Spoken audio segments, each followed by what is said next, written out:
Apa kapsnya?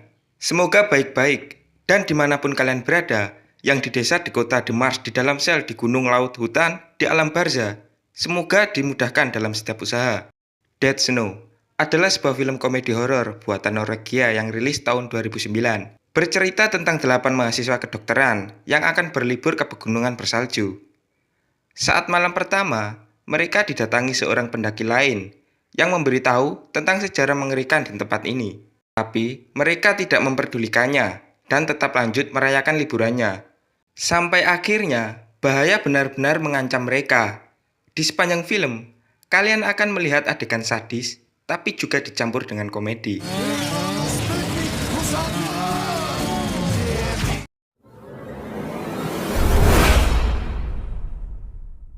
Di awal film, terlihat seorang wanita yang sedang berlari karena dikejar oleh sesuatu. Dia bernama Sarah. Dia berhenti dan menyempatkan untuk menoleh ke belakang, melihat apa yang sebenarnya mengejarnya. Setelah itu, dia langsung berlari sekencang-kencangnya, sampai dia tidak menyadari ada jurang di depannya. Dia terperosot, membentur sebuah batu, dan berhenti setelah menabrak pohon. Karena merasa kesakitan yang hebat, dia hanya pasrah dan membiarkan apa yang mengejarnya tadi menghampirinya.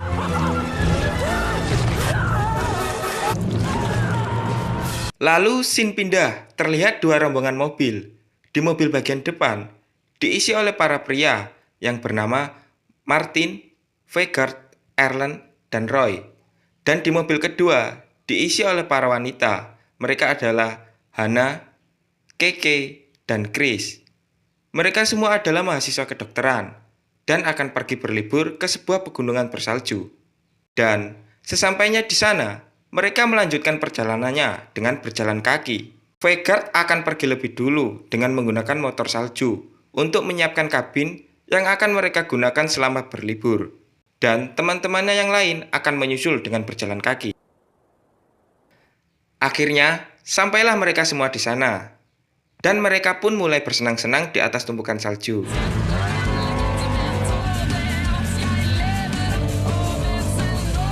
Saat malam hari, Keke ingin buang air. Dia harus pergi keluar karena kamar mandi terpisah dan terletak beberapa meter di luar kabin. Setelah selesai buang air, Keke merasa seperti sedang diawasi oleh seseorang. Saat sedang berjalan kembali, dia melihat orang lain yang lari masuk ke dalam hutan. Dia pun segera memberitahu teman-temannya. Teman-temannya berkata, mungkin itu hanya sebuah rusa atau hanya perasaanmu saja. Lalu, Roy keluar dan mencoba meyakinkan teman-temannya jika di luar tidak ada siapa-siapa dan tidak ada yang perlu ditakuti. Tiba-tiba, di belakang Roy muncul seorang yang membuat mereka kaget. Kita sebut dia kakek Subagi. Dia adalah seorang pendaki atau solo hiking. Dia hanya ingin meminta kopi dan makanan ringan pada mereka. Kakek Subagi bertanya pada mereka, apakah ini kabinmu? Vegard menjawab, ini kabin milik pacarku. Sarah namanya. Sekarang, dia perjalanan menuju kemari. Jadi sebelumnya, mereka berangkat bersama. Tapi sebelum memasuki area pegunungan, Sarah memutuskan turun dari mobil dan ingin melakukan perjalanan dengan berjalan kaki menuju tempat liburan mereka. Di perjalanan, nasib buruk menimpa Sarah. Dia mati karena dibunuh oleh pasukan mayat hidup. Tapi, Vegard dan teman-temannya masih belum tahu jika pacarnya sudah mati. Lanjut, kakek ini lalu bercerita dulu sejarah tentang tempat ini. Di sini dulu adalah tempat pertempuran tentara Rusia melawan tentara Nazi Jerman pada Perang Dunia. Setelah para Nazi berkuasa, mereka merampas semua harta para penduduk dan tak segan-segan membunuh bagi mereka yang tidak mau memberi hartanya. Tapi, entah mengapa, tiba-tiba para tentara Nazi menghilang. Dengan lancang, Roy membuat sebuah lelucon tentang cerita kakek Subagi. Merasa ceritanya tidak dihargai, kakek Subagi pun beranjak pergi. Belum cukup, Roy berkata, kami semua adalah mahasiswa kedokteran, dan sudah dipastikan kita akan baik-baik saja. Kakek Subagi langsung mencekik Roy dan berkata, bagaimana kalian akan mengobati usus kalian sendiri yang keluar dari perut? Lalu dia pergi. Saat tidur, Vegard bermimpi bertemu dengan Sarah. Sarah? Saat didekati, Sarah mengeluarkan banyak darah dari dalam mulutnya. Ketika itu, Vegard langsung terbangun dari tidurnya. Scene pindah. Terlihat kakek Subagi sedang menikmati makanan sendirian di dalam tenda. Lalu, Dia mendengar ada seseorang yang berada di luar tenda. Kakek Subagi segera mengambil senjatanya dan berkata, "Aku tidak akan segan-segan menembak siapapun itu yang menggangguku." Setelah itu, dia memeriksa keadaan di luar tenda. Satu pasak dari tendanya lepas. Setelah itu, dia melihat seseorang yang berdiri. Dia menatapnya. Sekelebat bayangan lewat tepat di hadapannya. Dan leher kakek Subagi tersayat.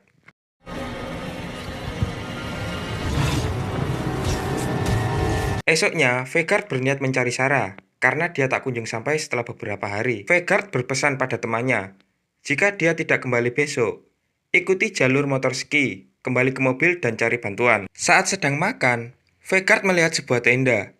Dia segera menghampirinya dan menemukan kakek Subagi tewas dengan keadaan perut terkoyak. Vegard segera pergi meninggalkan tempat itu. Lalu, scene pindah. Erlen yang sedang mengambil makanan menemukan sebuah peti kotak.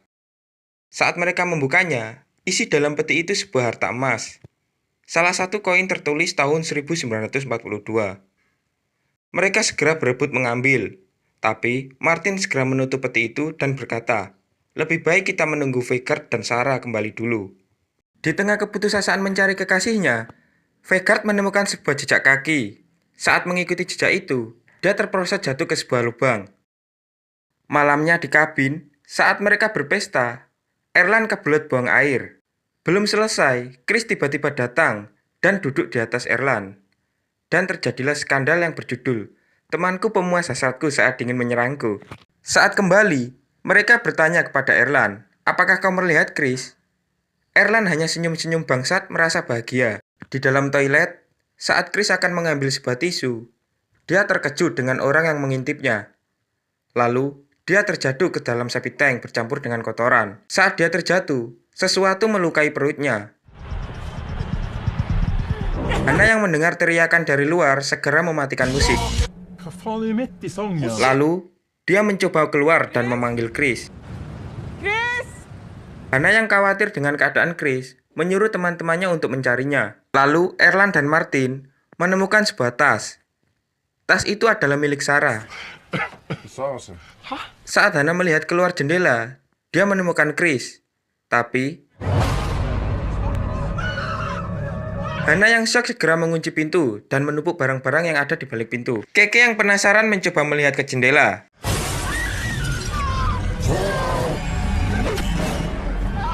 Untung Hana segera memotong rambutnya. Dan saat mereka melihat keluar, ternyata mereka sudah dikepung oleh para zombie. Sekuat tenaga mereka mencoba bertahan dari serangan para zombie.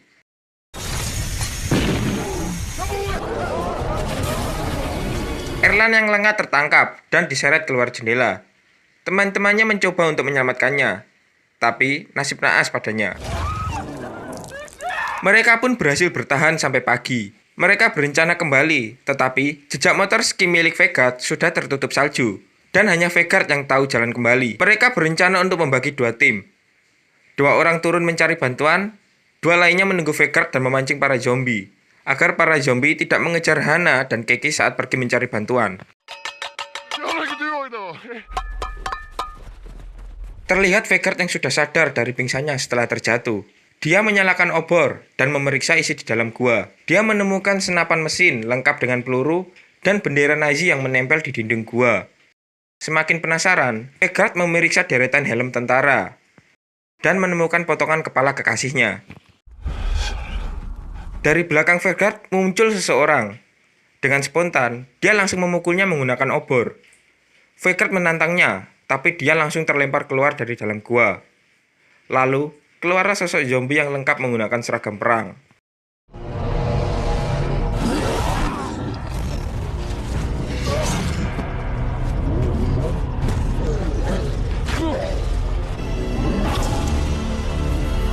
Setelah berhasil mengalahkannya, tiba-tiba muncul sebuah tangan dari dalam salju. Lalu, scene pindah terlihat Hana dan Keke lari untuk mencari bantuan. Tapi mereka tersesat dan tidak tahu harus ke arah mana mereka pergi. Dan tiba-tiba muncul zombie dari dalam salju di belakang mereka. Lanjut, Vegard yang masih bertarung melawan zombie. Vegard mengambil pisau, melemparkan pada zombie itu dan mengenai matanya. Lalu menendangnya hingga usus zombie itu keluar karena tertancap ranting pohon. Faker tak sadar, zombie yang berada di belakangnya hidup kembali.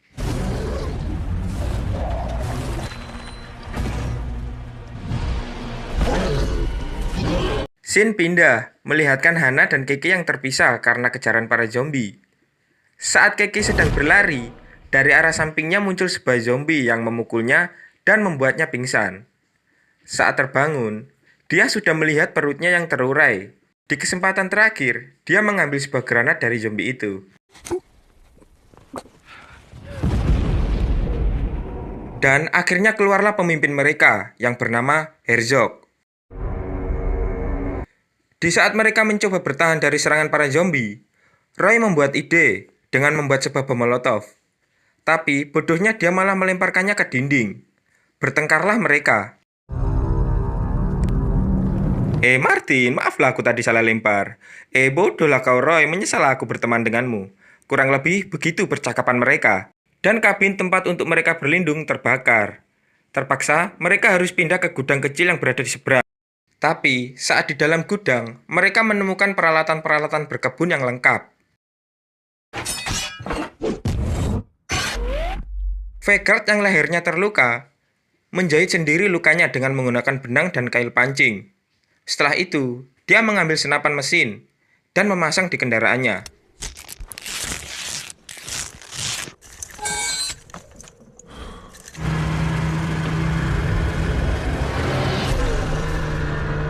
Akhirnya Martin dan Roy memutuskan untuk melawan para zombie itu, lengkap dengan peralatan kebun yang mereka bawa.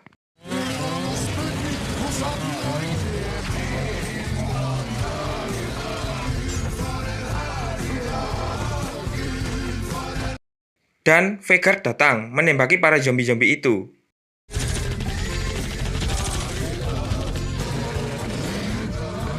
Martin memberitahu Hana dan Keke turun mencari bantuan. Dan yang lain mati. Tiba-tiba, dari belakang Vegard, muncul para zombie dan menusuknya. Mereka menarik tubuh Vegard hingga terbelah menjadi beberapa bagian. Dengan rasa lelah, Martin dan Roy terpaksa bertarung lagi. Karena sangat emosi, Martin tak sadar jika yang berada di belakangnya adalah Hana. Akhirnya, Hana mati di tangan Martin sendiri.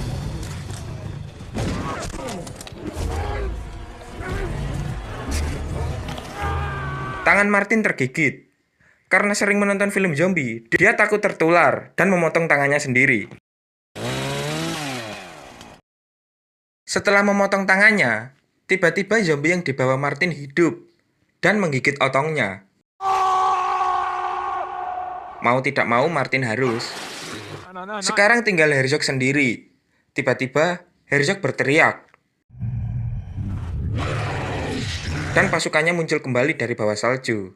Karena jumlah yang tak sepadan, dan Martin hanya memiliki satu tangan, mereka memutuskan untuk lari.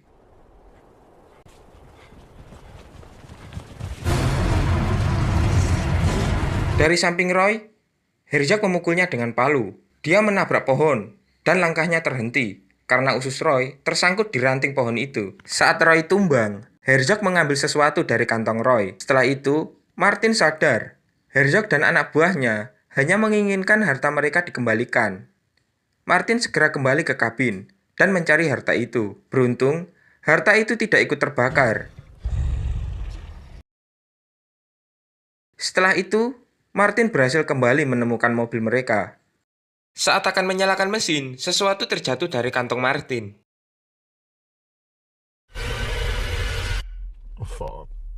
Dan film berakhir. Oke, terima kasih telah menonton video ini. Maaf jika ada salah atau kekurangannya. Like, subscribe jika kalian suka. And see you again.